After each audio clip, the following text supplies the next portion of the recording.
Recently India نے چندریان 3 کا کامیاب تجربہ کیا، تب سے پاکستان میں ایک شور برپا ہے کہ ہم سے ایک دن پہلے آزاد ہونے والے ملک نے اتنی ترقی کیسے کر لی۔ یہ تو صرف چندریان 3 کا معاملہ ہے، وہ ہم سے میڈیکل میں بھی آگے ہے، وہ ہم سے آئی ٹی میں بھی آگے ہے، وہ ہم سے موبائل انڈسٹریز میں بھی آگے، وہ ہم سے آٹو موبائل انڈسٹریز میں بھی آگے ہے، وہ ہم سے زراعت میں بھی آگے ہے، ان کی معیشت بھی ہم سے کافی تگڑی ہے، وہ ہم سے ڈیفنس میں بھی آگے ہے۔ اتنی زیادہ اس نے ترقی کر لی تو کیسے؟ اب وہ ہم سے ایک دن پہلے آزاد ہوا، ہم سے بہت بعد آزاد ہونے والے ملک بنگلہ دیش کو دیکھ لیں، ہم سے بہت بعد آزاد ہونے والے ملک چائنا کو دیکھ لیں، وہ ہم سے اتنے آگے کیوں ہیں؟ اب ہم جن کی بات کر رہے ہیں جو ہم سے بعد آزاد ہونے والے ملک ہیں، یہ ہم سے آگے کیسے نکلیں؟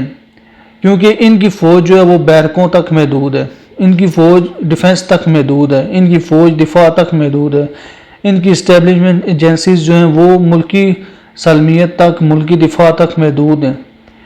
کیا ہماری فوج بیرکوں تک محدود ہے؟ کیا ہماری فوج بیرکوں سے نکل کر ایوان کے اقتداروں تک نہیں پہنچی؟ کیا ہماری اسٹیبلشمنٹ نے ہر رجیم چینج میں اپنا کردار ادا نہیں کیا؟ تو ایسا کیوں ہے؟ آج کا ہمارا ولاگ تھوڑا سا سوالیہ ہے، اس میں سوال بہت زیادہ ہیں، لیکن یہ سوال عام عوام سے ہیں جو اتنا شور برپا کر رہے ہیں کہ ہم سے وہ آگے نکل گیا، ہم سے وہ آگے نکل گیا۔ تو یہ اس عوام سے سوال ہے کہ یہ آپ جواب خود دیں کہ ہمارے جتنے بھی بڑے بڑے ادارے ہیں ان میں جو چیئرمین لگے ہوئے ہیں وہ ریٹائرڈ فوجی افسران کیوں لگے ہوئے ہیں؟ ہم این ڈی ایم اے کو دیکھ لیں، اس میں ایک ریٹائرڈ فوجی افسر جو ہے وہ چیئرمین ہے۔ وابڈا کو دیکھ لیں، ایک ریٹائرڈ فوجی افسر جو ہے وہ چیئرمین ہے۔ اولمپکس کو دیکھ لیں، ایک ریٹائرڈ فوجی افسر جو ہے وہ چیئرمین ہے۔ ہم نادرا کو دیکھ لیں، کئی اعلیٰ افسران جو ہیں وہ ریٹائرڈ فوجی افسر لگے ہوئے ہیں۔ ہم جو ہے وہ اس کو اسپارکو کو دیکھ لیں، ایک میجر جنرل جو ہے وہ چیئرمین لگا ہوا ہے۔ تو ایسا کیوں ہو رہا ہے؟ یہ کیوں سویلینز اداروں پہ سویلینز چیئرمین کیوں نہیں بٹھائی جا رہے تاکہ ایک اہل بندہ وہاں پہ پہنچ کے اس ادارے کو بہتر طریقے سے چلا سکے؟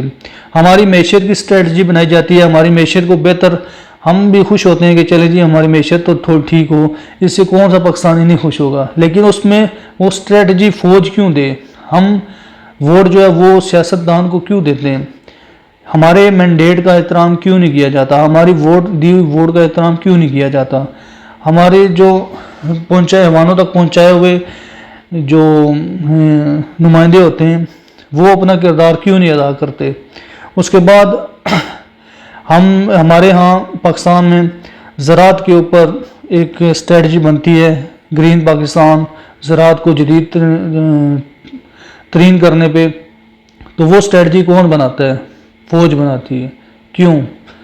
ہمیں بھی خوشی ہوگی کہ ہمارا ملک زراعت میں ترقی کرے، لیکن ایک پراپر طریقے کے ساتھ۔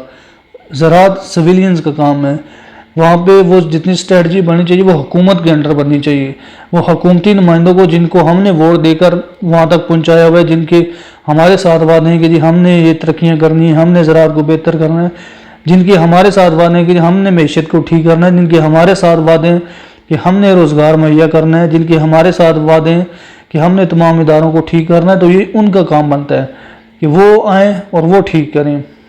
وہ اگر غدار ہیں تو فوج کا کام بنتا ہے کہ ان کو پکڑ لیں یا ان کے خلاف کوئی کیس چلائیں۔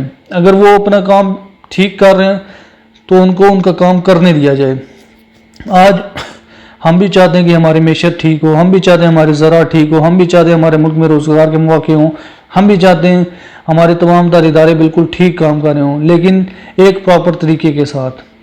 جس کا کام ہے وہ اس کو بہتر طریقے سے سر انجام دے سکتے ہیں۔ اب انڈیا میں دیکھ لیں، وہ جو Narendra Modi N D M A کا چیئرمین وہ خود ہے۔ وابڈا وغیرہ کا جو بجلی کا محکمہ، مطلب ادھر وابڈا نہیں ہے لیکن وہ اس کو کوئی اور نام ہے، وہ بیوروکریٹس دیکھ رہے ہیں۔ اور اس کے ساتھ ساتھ جو ان کا پی آئی اے کا، ہمارے ہاں پی آئی اے کا بھی چیئرمین ایک فوجی افسر ہے، وہاں پہ پی آئی اے کا چیئرمین جو ہے وہ ایک باہر سے گورا لایا گیا ہے جو اس کام میں اہل ہے، جو اس کام کو سمجھ سکتا ہے۔ تو اسی طرح سے بی سی سی آئی کے چیئرمین کو دیکھ لیں، ایک کریکٹر ہے۔ اور اس کے علاوہ جو اولمپکس کا ان کا چیئرمین ہے، اولمپکس کی چیئرمین جو ہے وہ ایک گولڈ میڈلسٹ ہے۔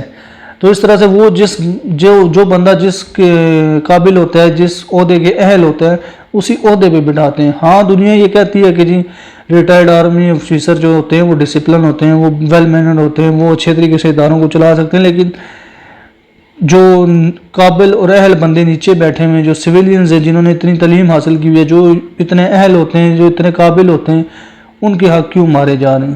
جب ان کو ان کے مطابق پوسٹ ملے گی، جب ادارے کو اس کے مطابق بندہ ملے گا، تو وہ اس کو بہتر طریقے سے چلا سکے گا اور ہمارا ملک تبھی ترقی کر سکے گا۔